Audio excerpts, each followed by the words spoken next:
ଶୁଣନ୍ତୁ ଆଜ୍ଞା, ଏବେ ଏକ ବହୁତ ବଡ଼ ଖବର ଖଲାସା ହୋଇଛି, ଯୋଉଟାକି ଶୁଣିଲେ ଆପଣ ମଧ୍ୟ ଆଚମ୍ବିତ ହୋଇଯିବେ। ଛାଡ଼ପତ୍ର ଆବେଦନ ପରେ ଭରଣପୋଷଣ ପାଇଁ ମାସକୁ 6 ଲକ୍ଷ ମାଗିବାରୁ ଏଭଳି କହିଲେ ହାଇକୋର୍ଟ ବିଚାରପତି। ସୋସିଆଲ ମିଡିଆରେ ହାଇକୋର୍ଟରେ ଚାଲିଥିବା ଶୁଣାଣି ସମୟରେ ଏକ ଭିଡିଓ ଭାଇରାଲ ହେବାରେ ଲାଗିଛି, ଯେଉଁଥିରେ ସ୍ୱାମୀ ମାସିକ 6 ଲକ୍ଷ ଟଙ୍କା ଭରଣପୋଷଣ ଆକାରରେ ଦିଅନ୍ତୁ ବୋଲି ମହିଳାଙ୍କ ଓକିଲ କୋର୍ଟରେ ଦାବି କରୁଛନ୍ତି।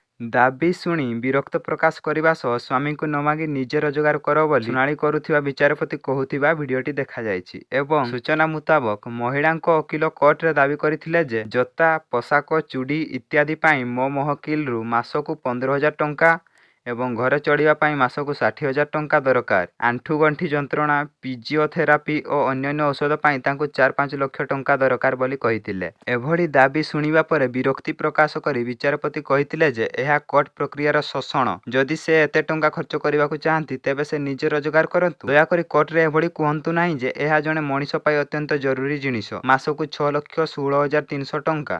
କେହି ଏତେ ଅଧିକ ଟଙ୍କା ଖର୍ଚ୍ଚ କରନ୍ତିନି।